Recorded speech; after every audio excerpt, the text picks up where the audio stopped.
Welcome to our April 21st, 2021 meeting of the Traffic and Transportation Advisory Commission. Please join me in the Pledge of Allegiance.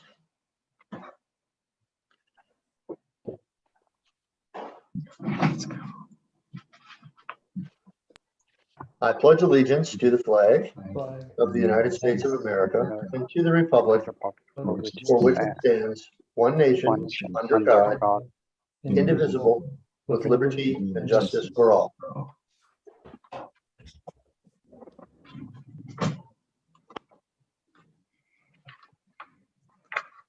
And Chair, if I could ask Mrs. Marcelino to please call a roll. Thank you. Commissioner Ferris? Present. Commissioner Fletcher? Here. Vice Chair Email? Here. Chair Lemo? Here. Commissioner Hayek is absent. Yes, and I'd like to just add that in this case, Victor Hayek, Commissioner Victor Hayek is not here. I should note that he is not able to join us tonight because he also has the General Plan Advisory Committee, which is also meeting tonight. So we thank him for his service on that committee. And with that, Ms. Marcelino, can you please make the public comments announcement for us tonight? This is the time and place for public comments. Registration for public comments was available until the start of the meeting for those wishing to address the Traffic Commission regarding items on the agenda or on a subject within the city's jurisdiction. Speakers for specific agenda items shall be called and heard during that specific item. All remarks should be addressed to the Traffic Commission as a whole, and all documents for the Commission and the official record should be presented to the recording secretary prior to the meeting. Speakers are requested to state their name and community of residence for the record. Under state law, public comment matters may not be considered by the Traffic Commission unless listed on the agenda, but may be referred to the city engineer for administrative follow-up. No one has requested to speak under public comments. Also, please silence all cell phones during the meeting, and please remember to mute your microphones when you are not speaking. Thank you. Thank you very much, Ms. Marcelino. So there are no public comments, and with that, then we will go directly to our summary notes of March 17th, 2021, and that is in your packet, commissioners, under item 5. And this, from what I understand, is simply a review of our summary notes. No action is required. So if you could all just take a minute to take a look at that and make sure that those are in order and that you don't have any changes. And if there are no comments, we're going to move to item number 6. Okay, hearing no comments, we will move forward. The first engineer's report is to be presented by our senior engineer, Jim Ashiko, and it is our Montgomery Road Traffic Concerns Information Item Report by senior engineer Jim Ashiko. And again, I want to remind everyone, no action is required. If it's okay, Mr. Ashiko, I'll turn the floor over to you.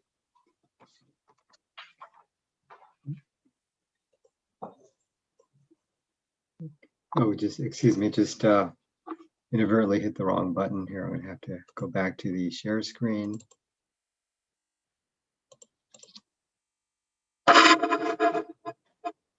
Okay, yes, thank you, Chair Lemo. This is an information item, as you just mentioned, on the recent traffic concerns expressed by the residents of Montgomery Road between Avenida de las Flores to Jans Road. The item was referred to the Traffic Commission after a number of residents recently shared their traffic concerns to staff as well as in emails to the City Council. Here's a neighborhood map which points out the segment of Montgomery Road that is of interest. It's just over half a mile in length. Montgomery Road serves as a residential collector street as it collects and funnels traffic within the neighborhood's interior streets. This road is unique because it also provides access to the Conejo Valley Adult School. Montgomery serves the neighborhood that is bounded by Flores to the north, 23 Freeway to the east, Jans Road to the south, and Moore Park Road to the west. This segment of Montgomery has had some level of traffic concerns for over 30 years. So I'm going to describe some of the history and the importance of neighborhood support before any significant traffic measures are implemented from this point forward. The city is not actively considering any action at this time, and we have not received any petitions that demonstrate the required majority of the neighborhood support any alterations to neighborhood traffic circulation. To start, let's look at a typical roadway cross-section shown here. The current pavement width is 28 feet from rolled curb to rolled curb, and it's within a 60-foot wide right-of-way. This is one of the few city streets that have qualified and approved for speed humps to control speeding. Residents fronting Montgomery Road have shared their traffic concerns to the city and have identified the traffic volume and speeding being at the top of their list. The volume of traffic on Montgomery is composed of traffic from 3 different sources. Number 1, the residents from within the neighborhood. Number 2, the adult school. Number 3, shortcut traffic, which are the vehicles bypassing Moore Park Road and have found Montgomery to serve as a convenient parallel access route. Although speed is a primary concern, our field studies have indicated that speed humps along the street are effectively keeping the prevailing speeds at or below the 25-mile-per-hour speed limit. Here I'm going to share you a series of slides showing the various traffic controls set up throughout the neighborhood. First off are the speed humps on Montgomery Road, installed in 1989. There's 10 in place. As I just mentioned, they are keeping most speeds at or below 25 miles an hour. In 1997, the city added speed humps on Colgate Drive, which is the next street over, at the request of the residents to mitigate traffic diversion from Montgomery Road. And this photo shows the speed humps as well as the stop signs in blue posted throughout the neighborhood. And this map is shows the stakeholders within the Waverly Heights neighborhood. Depending on the measures the Montgomery Road residents propose, traffic would be forced to shift to other streets if traffic is reduced on Montgomery.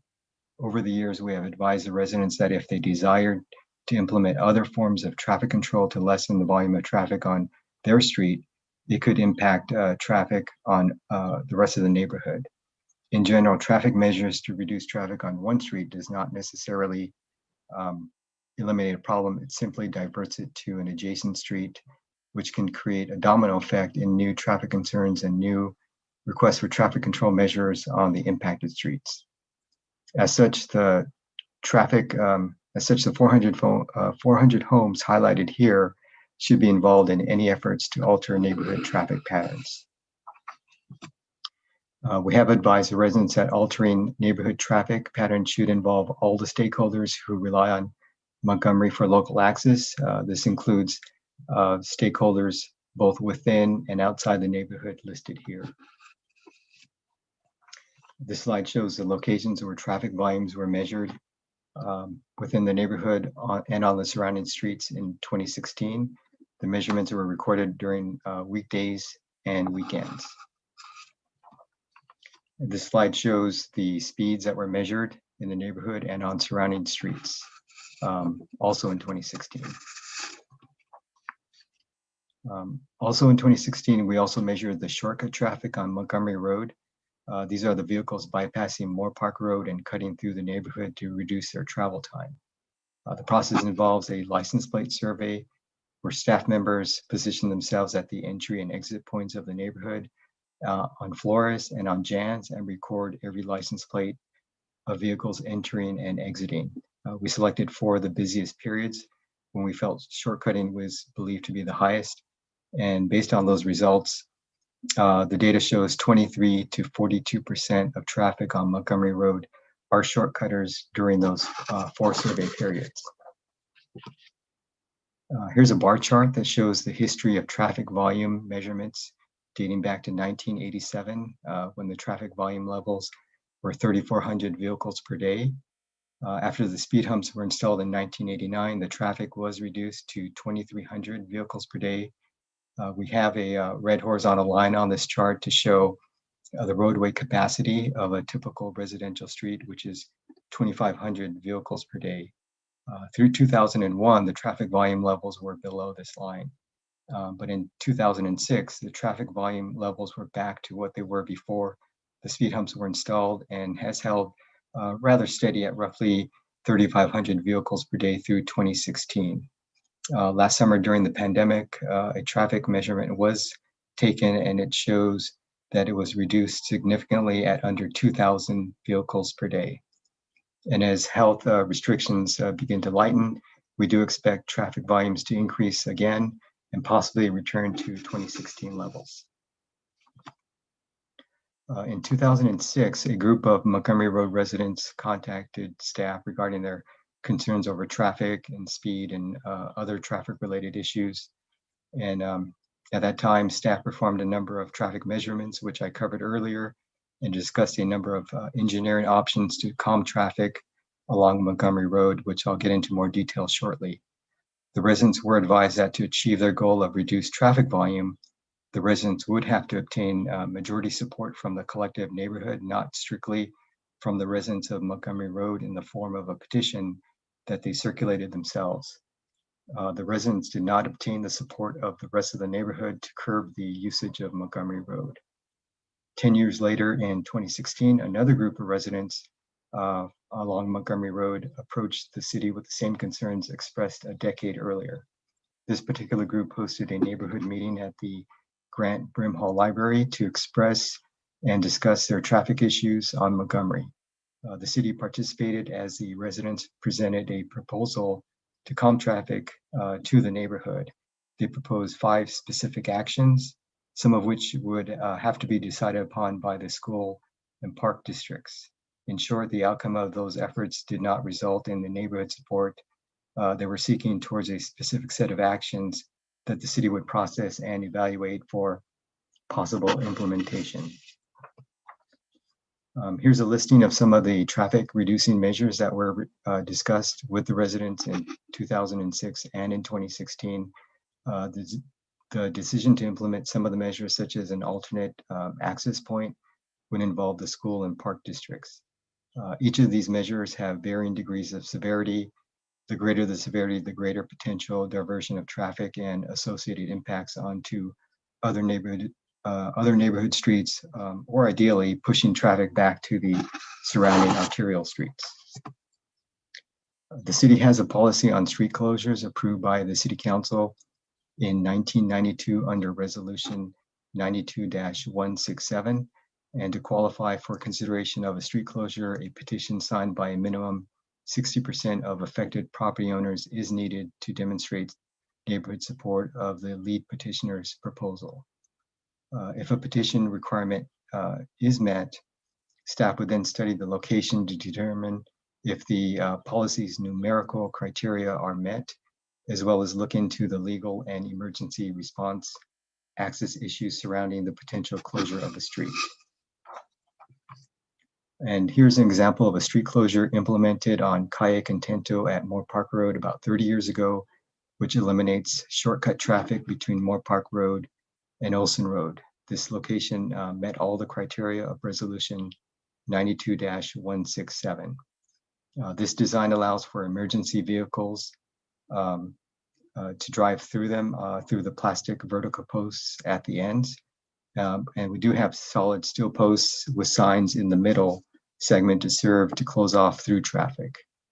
There are occasional drivers and motorcyclists that drive over or through the plastic posts, resulting in the need for enforcement. If street closures are set up within the Waverly Heights neighborhood, a closure or closures would likely have a similar design to this one.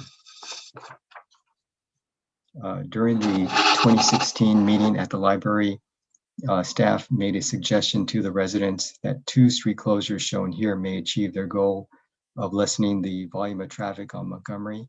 One closure would be on Montgomery and the second one on Brush Hill Road, both south of Calle Jasmine.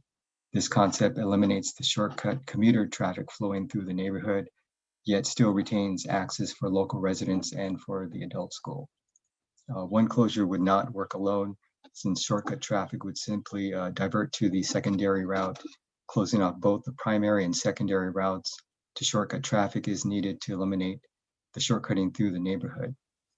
This concept likely redistributes neighborhood traffic patterns on nearly all neighborhood streets, yet may not create significant inconveniences for all.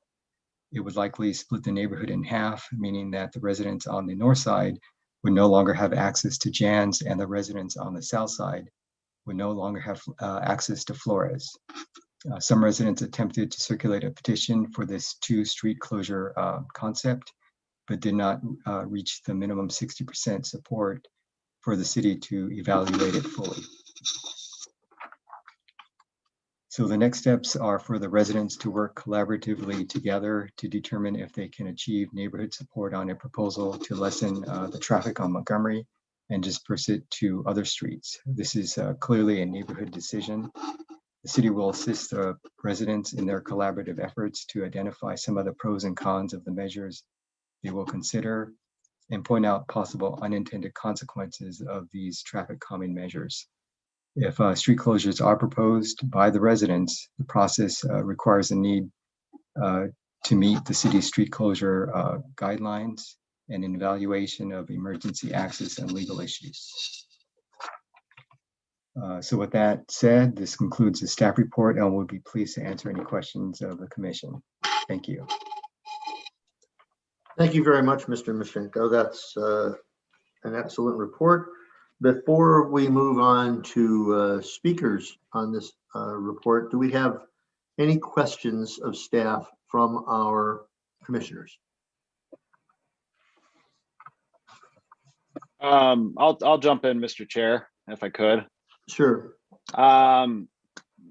Thank you for the presentation, as always. Very well done, very thorough, and a nice recapping of kind of the history of how we got here. I was a little kind of shocked and surprised, and maybe you can just fill me in on exactly what the resolution 92-167 says, because it seems like when you have a traffic issue that has been going on for so long in a city and so long on one particular street, and some of the figures show that at some point up to 42% of the traffic going down Montgomery Road is a shortcut piece of traffic. Why is it so contingent on the neighborhood to come up with a proposed solution versus the guidance of really the experts in the room and city staff? So maybe you could help me just kind of shed some light on what that resolution says and what are the requirements, because I struggle with that, because these are average neighborhood residents that are concerned about traffic. That's what they know. They know there's an issue, and they're looking for guidance from the experts in the room as to a solution.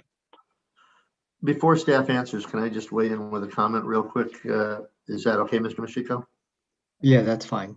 The one thing I want to make certain, because I don't want to hang this on staff, is that the reason that you do need significant support from the neighborhood, regardless of the traffic issue, is, if for nothing else, the domino effect. Our problem gets fixed and it becomes their problem or their problem. And so for that reason, the resolution sets benchmarks that need to be achieved. And by the way, I'm not speaking just specifically of this particular situation, of all traffic situations. The experts in the room are absolutely staff, but staff has to follow a criteria set forth by council, and council's criteria, which I believe is also part of the state's criteria, is certain benchmarks. For example, there are some streets that if we were to put in the right mitigations, we would immediately solve a traffic problem for that street. But unfortunately, the streets surrounding that street would now gain a new traffic problem. With that, if I haven't messed up your answer to your question, Mr. Mashiko, let me stop my interrupting and get back to you. Okay, no, I think Chair Lemo, you're 100% correct. The street closure policy is set up only for our residential streets, and we have it set up. It begins with that petition process because we do want that neighborhood support. Otherwise, as Chair Lemo described, you just have that domino effect. You're pushing it from point A to point B. And then Street B is going to approach the city saying, okay, you did Street A, now what about us? So that's why in this case, there's a lot of interior streets throughout that neighborhood. I think they all need to be involved in the process. And, they should all determine whether or not, changes in their circulation pattern, how they get to the store, how they get to, all destinations that they're going to and from, they should all have a say in the matter. So thank you for the answer. Just so I can clarify, though, this really is limited to street closures on that particular resolution, or is this any kind of traffic calming measures or traffic mitigation? Yeah, I can tell you that virtually any level of traffic mitigation is tied to some sort of whether you're looking for speed humps, whether you're looking for stop signs, whatever. There are certain warrants that need to be met in virtually every traffic situation. I don't know, quite frankly. I'm very familiar with almost all of the warrants necessary. I don't know if those come from our city or if they come directly from the state or if it's a combination thereof. But I can tell you, Commissioner Pletcher, virtually every traffic mitigation that exists ties to some sort of warrant or standard that must be met in order to proceed to the next step. Sir, and I certainly understand and agree with you, Mr. Chair, but I'll tell you, I've gotten a significant number of neighbors reached out and spoke to me on this issue. And really where they came from is they just kind of put up their hands and said, we've lived on this street for 15, 20 years, and this doesn't seem to be really what it was is this doesn't seem to be an issue the city cares about. And it's very sad to hear when our residents say that, because I know that's not true. And, I addressed it the best I could because I don't unfortunately know the history from 2006 on. But I just want to make very clear tonight, what really are the standards? Why does city staff act on a certain way? Or what are the rules of the game here to actually get in there and address the issues at hand and really help the residents understand what is required in order to address this issue once and for all? Because okay. Let me do this, if I may.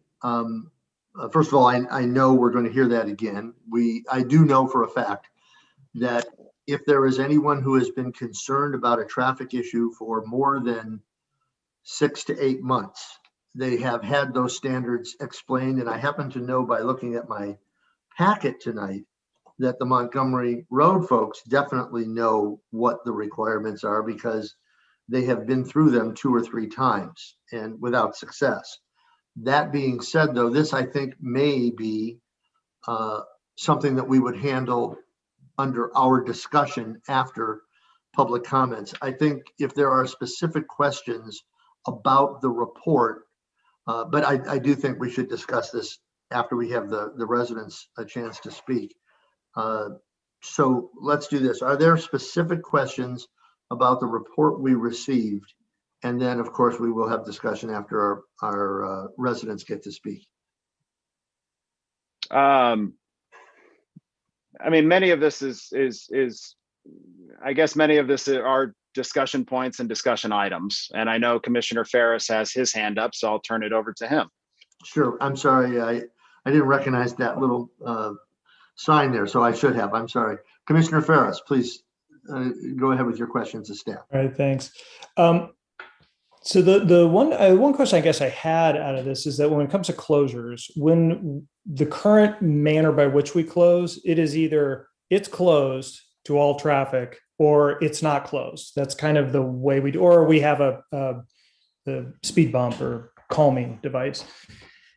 Is there with any new technology in traffic items an ability to have a dynamic closure to where during given periods of time where we think a lot of the shortcut traffic is, that would create a closure so that the people in the neighborhood would know when those are occurring? It would mitigate the traffic coming through as a shortcut, but then past that time, it would be able to open the street so that the people on the north and south side don't feel like they're on one side of this closure or not.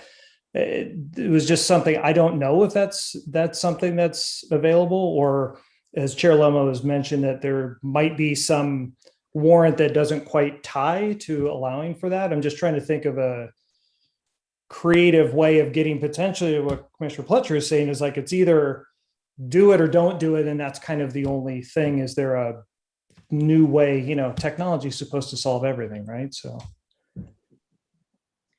Yeah, I guess we're not aware of any type of technology that, like an automated system, maybe where there's a clock that's attached to a gate that automatically closes and opens depending on what time of day. I mean, that's something that we could probably look into. But I think street closures in Southern California are rather rare. So usually if they go in there, it's a permanent closure. And I guess to add to that, Chair, if I may, that probably also serves for the predictability sake too. I mean, for either with delivery trucks or mail or emergency services and so forth, the having different hours, or if it's open or closed, might cause its own problems, or wind up sending vehicles down the road which didn't realize it's closed. Now they have to make a U-turn, and we don't have a proper cul-de-sac there. So there are some other challenges potentially with having a dynamic timing of the street open or closed. But again, as Jim Ashiko mentioned, we can definitely look into that. That'd be worth asking. Thanks. Yes, thank you, Commissioner Ferris. Are there any other questions of our commissioners prior to us getting some public comment?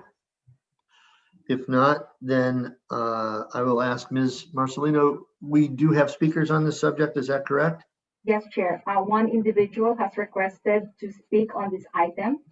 Speakers are allowed 3 minutes, and for the record, no written statement was received. We have our speaker ready.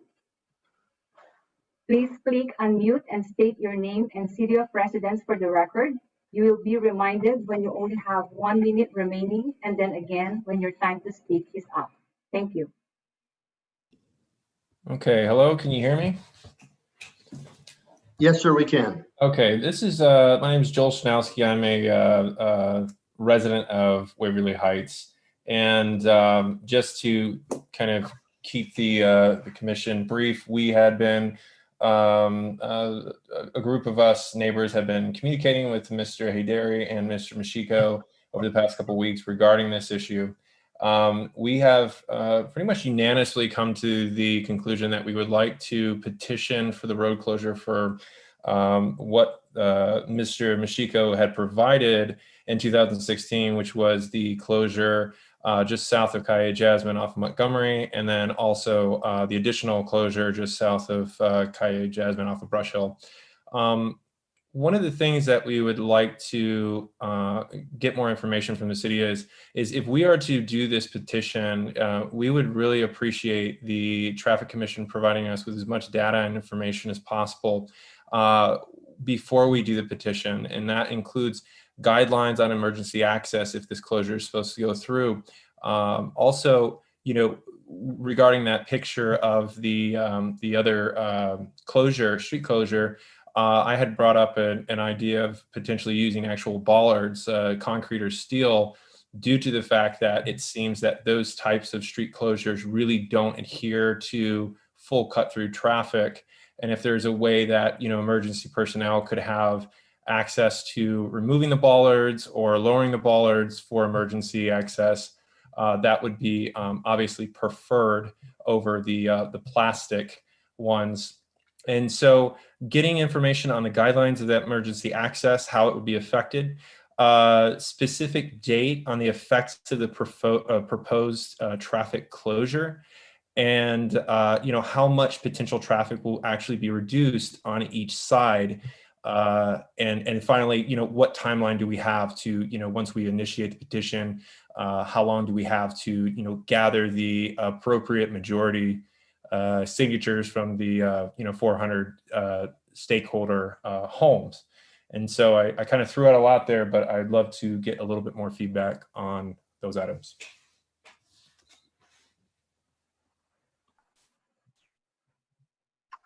I can maybe just handle one of them while Jim potentially Just one second. Thank you, Mr. Schnowski. Appreciate your participation tonight. We will turn things over to staff to try and provide an answer to your question, or at least take your question and get back to you. Nadar or Mr. Hadar, would you do that? Go ahead, please take the floor. Sure, yeah, I'll begin. There was a couple of questions just on the last one, how much time within that for the petition to be submitted? There is no formal time limitation or shot clock or any of that for the petition to be circulated around from the neighborhood. It can be submitted to the city at any time. So that makes that element of it a little bit more clear. And then certainly we can look into some of the other discussion points, and I think maybe Jim can address those. Yeah, I think as far as data, I mean, we can provide any data that we have. I mean, we have data probably dating back to 1987 on Montgomery Road and some of the surrounding streets. But part of the challenge is, we'd like to know, is the neighborhood supporting this before we expend a large amount of resources to set out traffic counters on every street in that neighborhood?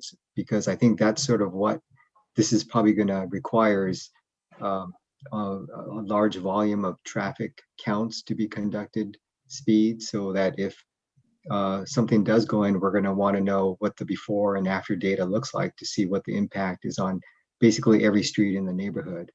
And also probably take a look at travel time considerations. How long does it take you to go, if you're half the neighborhood is cut off, the north side and the south side, what are your travel time changes as you use your alternate routes? And also the other impact would be, our speed's going to go up on some of these other streets that are going to be now seeing more traffic than they were before. So that might result in a request for speed humps on some of these diverted streets. So there's a lot to look into here, and part of that is why we have the requirement for the petition that the neighborhood has to be on board with this before the city, expends a large amount of resources towards studying this fully. If I could just weigh in really quickly, I need you to clarify one thing for me. When our speaker spoke of neighborhoods, and you of stakeholders, the number of 400 was mentioned. Does that number of 400 include every resident or every address that is impacted besides that just on that one road? In other words, does it cover the full neighborhood, or what we would consider the domino effect, the potential domino effect area? And I would like to just get that clarified, and then we will, let me ask this. Ms. Marcelino, are there any other speakers on this subject?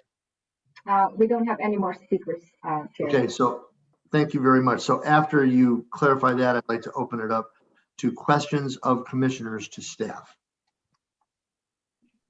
Yeah, on that, to clarify that particular question, yes, Jim can potentially pull up that map again, but that 400 properties is that neighborhood, does comprise that neighborhood, and that's that has been the scope of the potentially impacted properties that we've been looking at kind of cohesively.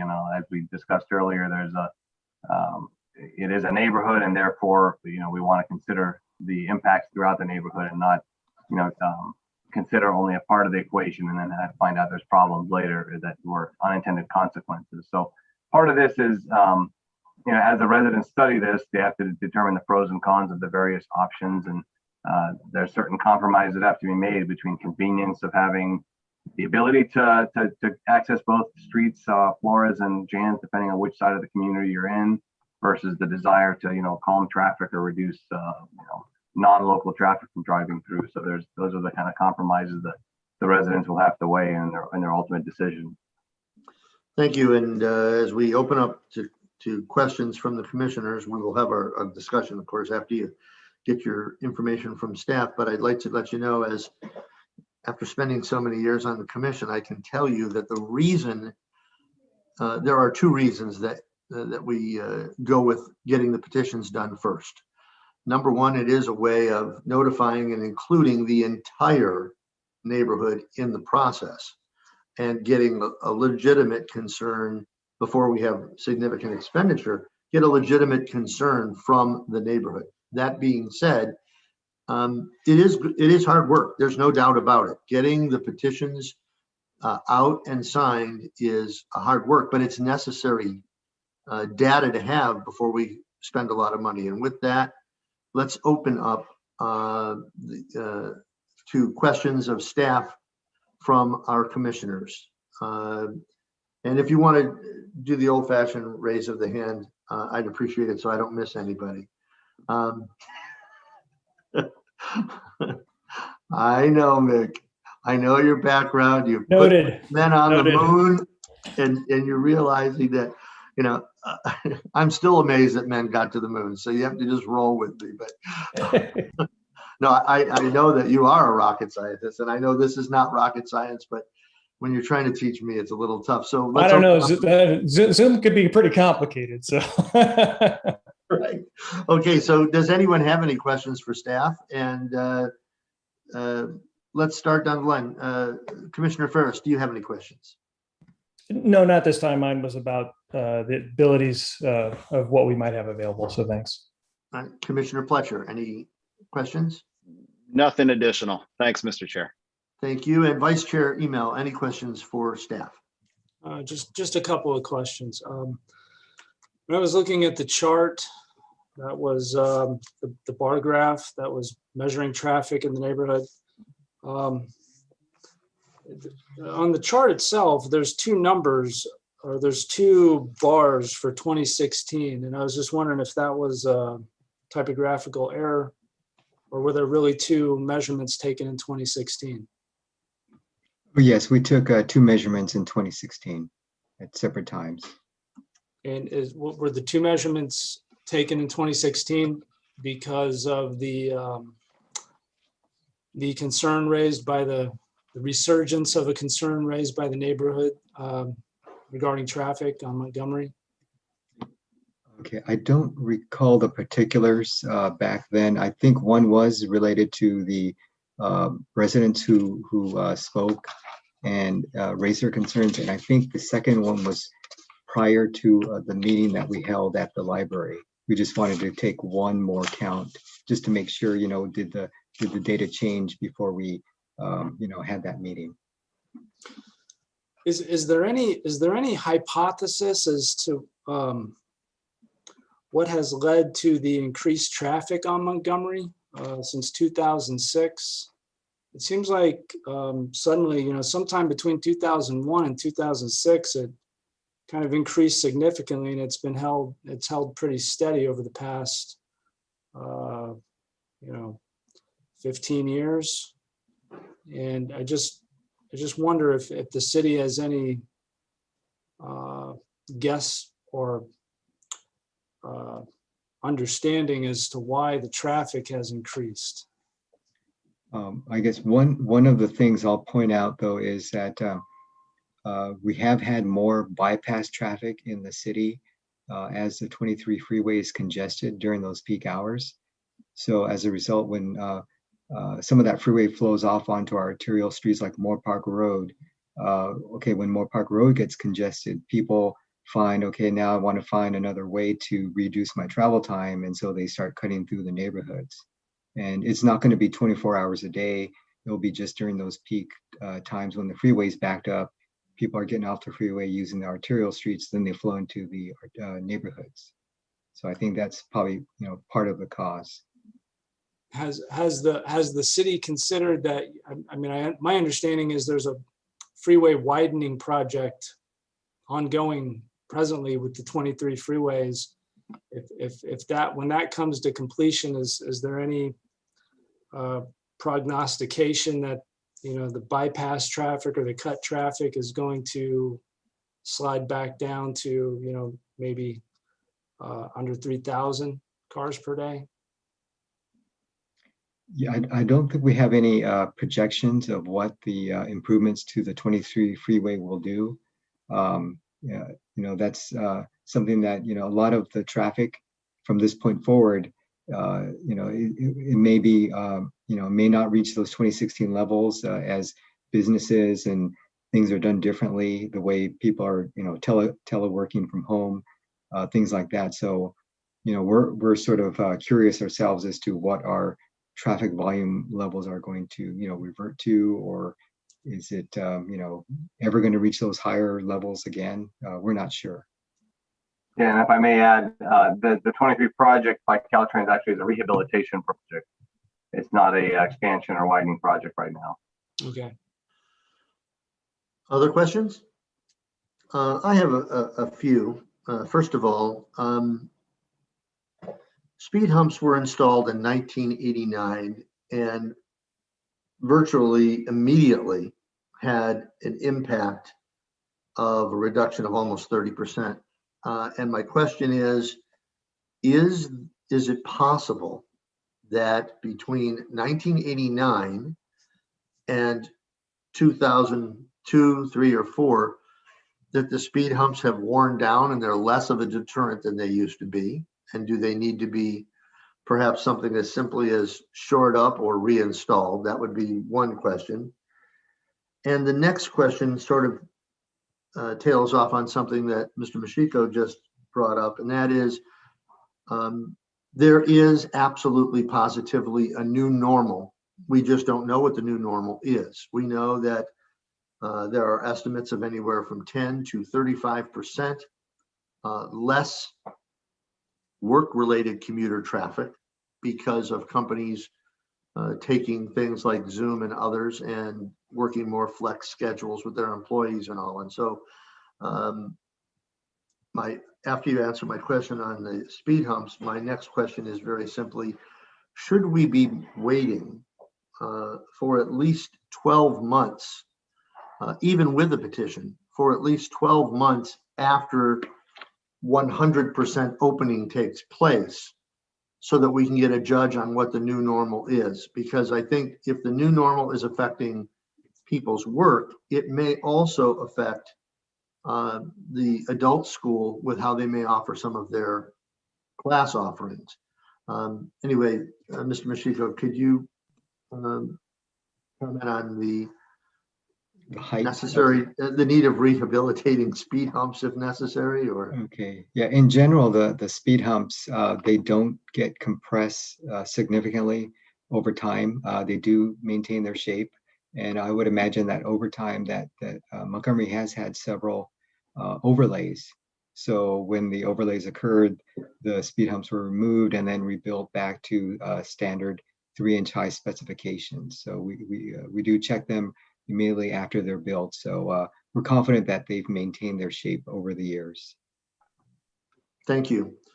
I think what would be proper here is if members of the commission feel it's beneficial to have any discussion for staff or to share any opinions with staff, now would be the time to do it. Please keep in mind that this is not an action item. This is an information only item at this point. So of course we won't be taking a vote. Do any of commissioners have anything they'd like to have said on the record for staff to be aware of in regards to this, other than we will find out, how the community, or the neighborhood, I should say, feels in regards to gathering those or to polling those 400 residents? I wanted to just jump in, Mr. Chair, if I could. Yes, sir. Yes, sir. I was just tail back to a question, because I know, Mr. Shanowski is, I believe, the representative for the neighborhood, if I'm not mistaken.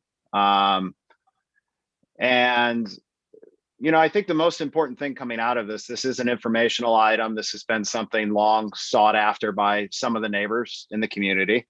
Could staff or just make sure, my only thought is I just want to really set a clear timeline for Mr. Shanowski and the neighbors, that if they go out and diligently get this survey and get the results and turn it into the city, what would be the next steps and how would a timeline kind of look like? just to be very clear and make sure that they understand. And maybe it's something that, you can just respond with, we're going to follow up and work very closely with them and lay out that timeline. But that's the one thing that really the neighbors that I spoke with wanted to stress is if we do everything the city wants us to do, what's the timeline before we actually can see some physical results? So that's the one thing I wanted to stress. It may not even require a response from Mr. Ashiko or any of staff, but it's just something that had crossed my mind, especially if Mr. Shanowski's still with us. I believe he may be.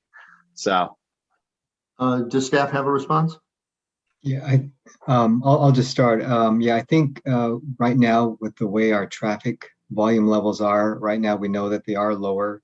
Typically, when we do our traffic surveys, we like to do them during or when school is in session, everything's running 100%. Right now, we're not at that level. I think if we did a survey today, just like we did back in August of last year, we had lower numbers. So if we did a survey now, I think the numbers are going to definitely be on the lower side and may not help his cause. So I think periodically we are prepared to do some counts within the neighborhood because of the concerns here. So I think we will be taking some additional surveys just to see where we're at. As right now things are opening up, so we have noticed traffic volume has increased. But it will take time from the time they submit petitions. We'll have to check on all the signatures, make sure they're the property owners, and then conduct a large number of field surveys, not just counts. We're going to do license plate surveys as well, and that I believe if there's a closure, it's for 24 hours. I'm not sure if we're going to do them, for 24 hours, but we're probably going to pick most of the daylight hours of the day just to see, what is the range. I'm sure during the commute times, the shortcutting percentages are going to be much higher, and then during the non-peaks, they're going to drop off significantly. So this is it's a long process, and we will have to take this to the commission for a public meeting, and then ultimately it would go to city council for a decision. Thank you. Thank Mr. you. Ashiko. I had one more quick comment, Mr. Chair. I'm sorry. Sure. In talking with the neighbors, one of the reasons that they brought up why there's so much passion, I think, behind it, and this is again for staff just to take, is there is that 60-foot right of way on Montgomery, and with so many families being in the neighborhoods, there's not really any good sidewalk to walk on when you kind of come out of Montgomery. So that was just something else I wanted to raise. Just this is what I heard when I talked to some of the neighbors is with a sidewalk, maybe we would have been not so worried about the traffic, but when we have kids there and children and families that want to walk out to access some of the commercial zones around, commercial areas around the property or the residential neighborhoods, having sidewalks there was one of the reasons they brought up of why they just keep the fight going. So just take it for what it's worth. I'm just providing the feedback that I heard and some important points that I wanted just to share with you and staff. So thank you, Mr. Chair. Thank you. Before we move on, our Public Works Director, Mr. Finley, had a question or a comment. Yeah, just real quick, and this kind of goes to the general theme of the whole thing. Montgomery is a public street, and that neighborhood is all public streets, and actually, I think that neighborhood was probably originally built by the county, or at least a majority of it, and actually came to the city as it is. They call it's the reason there's no sidewalks is because the county didn't ever put any in when they built the houses. And primarily it was because I think they wanted to have horse access along the sides of the road, so they didn't want concrete.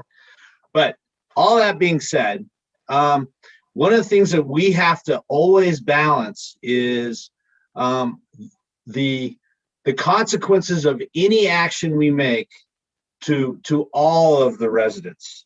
Because again, there's residents in certain neighborhoods, they bought a certain house because they liked a certain thing about that neighborhood. And as soon as you go starting to change access points, even speed humps, for goodness sakes.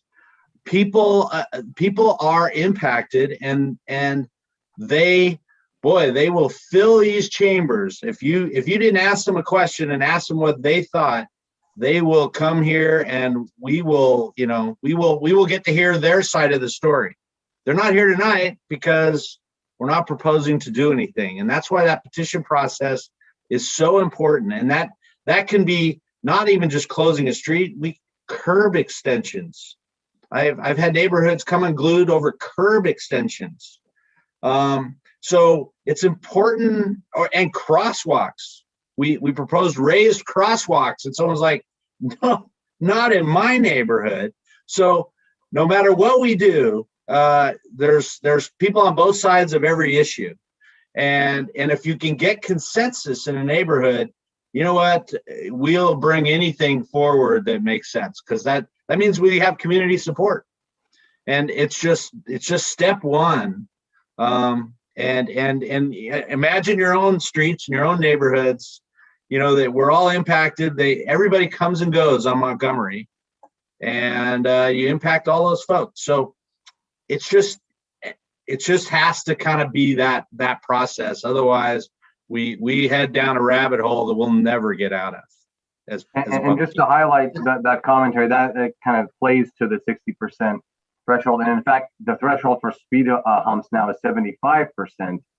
Because of that reason, because even though 60% of the residents may support it, you could have a very agitated 40% or saying, I didn't ever bargain for any change. I wasn't anticipating any changes to my street when I bought this house. So, and in fact, Jim Ashiko and I have advised the neighborhood representative that the higher the number, the better, because just 60 by itself has been proven in the past to not really be enough for the speed humps, and that's why the council had adjusted that threshold to 75%.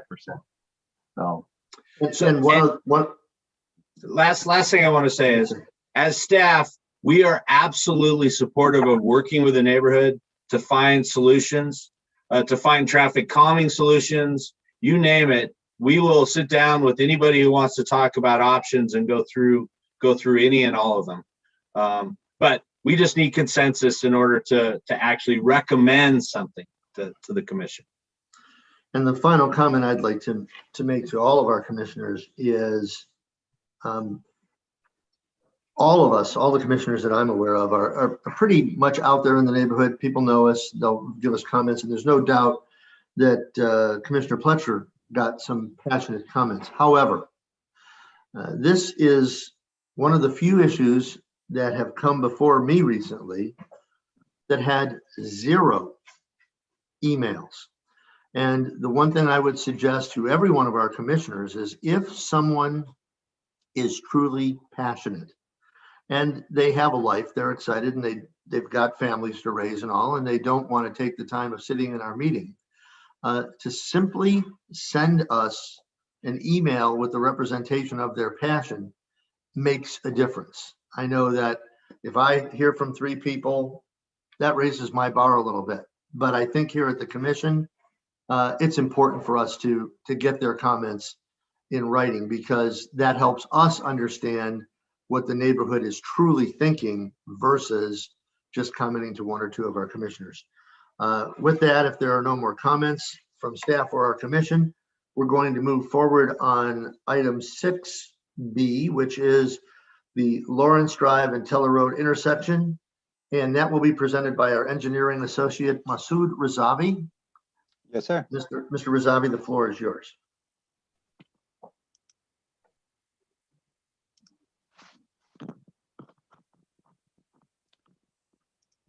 Can you see my screen?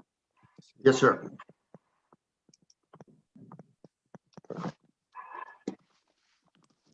Good evening. Thank you, Chair Lemo, and all the members of the commission for the opportunity to provide you with an update on a capital project. My name is Masood Razavi, and I'm an engineering associate in the Public Works Department, Capital Projects Division. I'll be providing you with an update on the Lawrence Drive and Teller Road intersection improvement project. Before discussing the current state of the project, let me first begin with a brief project overview. The intersection of Lawrence Drive and Teller Road is located north of Hillcrest Drive and west of Rancho Conejo Boulevard within the growing industrial and biotech business region of Newberry Park. Currently, as Teller Road crosses Lawrence Drive, the intersection is a four-way stop and is unique as it's the only one in the city that does not truly align the eastbound and westbound of the roadway. As you can see, the large offset, about 30 feet, is a visual barrier to predictable flow of traffic. The city conducted a traffic study warrant analysis in 2009. Based on increasing traffic volumes, the intersection has outgrown the level of efficiency of an always stop control, particularly so when looking forward as the area is growing, and a more efficient level of traffic control is needed. As such, it became the top priority for signalization in 2013. This is the westbound view of Teller Road approaching the intersection. As you can see, the 30-foot offset causes a visual barrier to flow of traffic. And the eastbound view of Teller Road approaching Lawrence Drive. The double yellow lines line up with the edge of the road on the east of Lawrence Drive. This is the northbound view of Lawrence Drive as we approach Teller Road. The proposed project will help achieve our original goals and objectives, which are eliminate or lessen the intersection offset by realigning Teller Road, provide traffic signal control in order to reduce intersection conflicts between automobiles, pedestrians, and bicyclists, better serve existing volumes and future growth, improve pedestrian safety by adding marked crosswalks with pedestrian crossing buttons and LED countdown crossing displays, and improve illumination after sundown with improved intersection lighting. In 2016, City was provided with an intersection control evaluation study by Kimley Horn and Associates, which was revised in 2020. The study is a data-driven, performance-based framework to evaluate intersection alternatives and identify optimal solutions, which will allow the city to implement solutions that are safer, more balanced, and more cost-effective. The study offered multiple options to improve the intersection. No change, remain an always stop. Traffic signal with 3 options: no roadway improvement, minor widening to Teller Road, major widening to Teller Road, and a single lane roundabout. The major goal was to address the intersection offset. This image shows the city's existing right-of-way at this location. To eliminate the offset, we can utilize this existing right-of-way to align Teller Road on both sides of Lawrence Drive. Therefore, we looked at options of single lane roundabout and signalization with major road widening. Here's what a potential roundabout would look like. Advantages of this option are: it eliminates the offset, uses existing right-of-way, and improves intersection visibility. The disadvantages of this option are: it has the highest design and construction costs, upwards of $3.5 million total, unfamiliar intersection configuration. Recently, the first functional roundabout on an arterial street was constructed on Duesenberg. Also, conflict with underground utilities, loss of catch basin on Teller Road, impact to landmark trees on the northeast corner, impacts to existing driveways on both Teller Road and Lawrence Drive at the pedestrian crosswalks, and to on-street parking on Teller Road. It precludes bike lanes at the bottleneck on the westbound Teller Road, as well as landscaping in the center median due to heavy truck traffic. Here's the concept of signalization with major road widening. The advantages of this option are, same as the roundabout: it eliminates the offset, uses existing right-of-way, and improves intersection visibility. But also, It improves pedestrian safety with four-way crosswalk and improved lighting and increased capacity for through movement in westbound direction. The disadvantages of this option are no improvements to bicycle facilities, need to relocate catch basins on Teller Road, and loss of on-street parking. All alternatives were evaluated based on their impacts to existing infrastructure, landmark trees, local businesses, pedestrian and bicycle facilities, as well as budget constraint and overall project cost. Signalization with major road widening became the preferred option. Here's the civil drawing of the proposed intersection improvements. I recognize that this might look a bit busy. So here's a cleaner version of the same plan showing the overview of the proposed intersection improvements.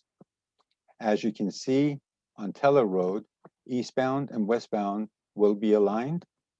On the east side of Lawrence Drive, the current single westbound lane will be transformed and we will have dedicated left turn, through, and through right lanes, as well as reconstruction of the southern edge of the street, which will allow complete alignment of the two sides.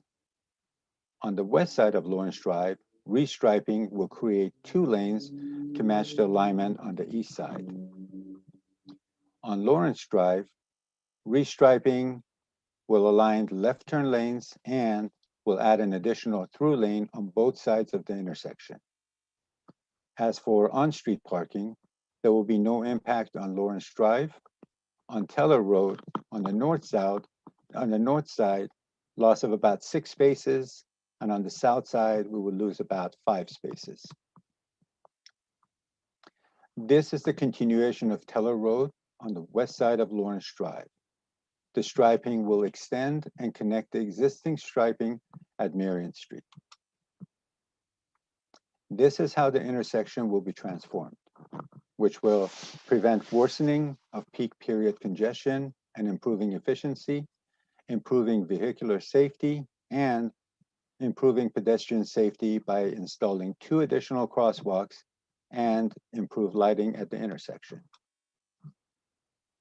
The overall budget for this project is $1,259,000, $950,000 from Newberry Park developer fees, remaining $309,000 from various general fund accounts.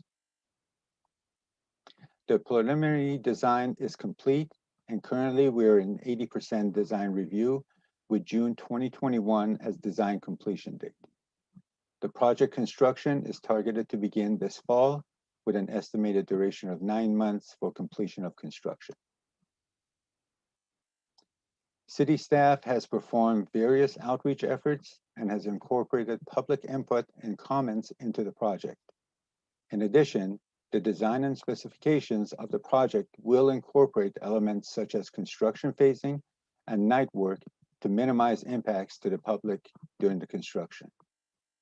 In the future, we will conduct public meetings with businesses within 500 feet of the project to communicate the design, and will continue our outreach program to keep the public informed of construction activities via hard mail notifications, as well as provide updates via city website. The staff recommendation is to receive report and recommend approval of the final design concept to the City Council so that staff can seek City Council authorization to advertise the project for construction bids. This concludes my presentation for Lawrence Drive and Teller Road intersection improvement project, and we'll be glad to answer any project-related questions. Thank you.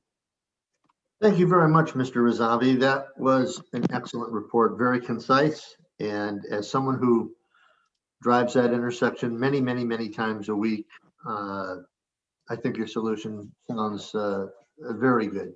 With that, let's first open it up for any questions from our commissioners of staff. Hearing no questions. I do have a quick question, Mr. Chair. I'm sorry. Sorry. All right, go ahead. Let me find my lower hand button. Oh, Zoom. thank you for the presentation. I appreciate it.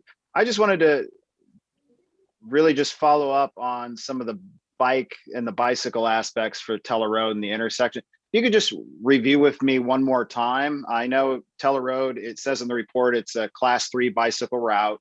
Are we losing or gaining any bicycle, related, by doing these improvements? Can you just walk me through the bicycle considerations just one more time, please? Yeah, absolutely.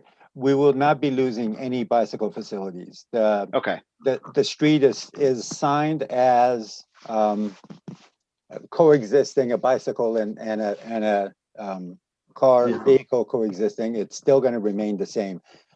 One thing that we will lose, I mean, the biggest issue on this may be that the parking, but that's aside from the fact there's no bicycle facilities that will be lost in this. Okay. Was there any consideration, just as a follow-up, was there any consideration to make any additions or improvements to the intersection for bicycles? Perhaps painted lanes or just, helping, because as a bicyclist, I always like to see what ways we can make improvements or make any considerations. And I know it's better to, as they say, to kill two birds with one stone. But as you guys are looking at the area, was there any other considerations for any bicycle improvements along Teller there? If I can just jump in, I know one of the things with the signal that is being proposed, we do use video detection nowadays. So with the video, we are able to set up detection zones that are much easier for the cyclists to be detected. And that's one of the things with the technology that's has advanced over time, is that we are able to accommodate more and more bicyclists in the through lanes, which normally they have to wait for a car to show up or get off the bike and go push the button. That's more or less been eliminated. That's absolutely fantastic. Thank you. I was always just so curious, all coming back to technology, as Commissioner Ferris brought up earlier. It's always great to see new improvements. Thank you. Thank you. Any other commissioner questions? Thank you very much, staff. I know that at this time then we can ask if there's any commission discussion. This is an action item. The item we will be voting on is, we've received the report, but to recommend approval of this final design concept that we've seen tonight and request staff seek City Council authorization to advertise the project for construction bids. Do any of our commissioners have any discussion on that item? Hearing none, then I would ask Ms. Marcelino to please call for a vote of the commissioners. Before that, Chair, I would like to mention that for the record, no one has requested to speak and no written statement was received on this item. And now I'm going to call the vote. Thank you very much for keeping me straight on that. I apologize. She gives me fantastic notes, but sometimes I skip ahead in the notes. So I apologize. Thank you, Mr. Marcelino. Commissioner Ferris? Yes. Commissioner Fletcher? Yes. Vice Chair Email? Yes. Chair Lemo? Yes. Motion carries 4-0. The Traffic Commission makes recommendations to the City Council, and interested parties may attend the City Council meeting and speak either for or against the recommendation of the Traffic Commission. Any person wishing to appeal a decision of the Traffic Commission shall file a written appeal and pay an appeal fee with the City Clerk Department within 14 calendar days of this decision. The matter will be referred to the City Council at the earliest reasonable and available date. The appeal fee will be refunded only if the City Council overturns the Traffic Commission's decision. An appeal form is available from the recording secretary. Thank you.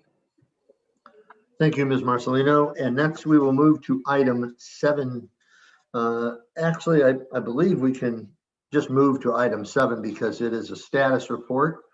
And I would like to hand this off to who will be making that status report tonight. There is no action required. Who will be making the report on the status of those two items, 7A and 7B?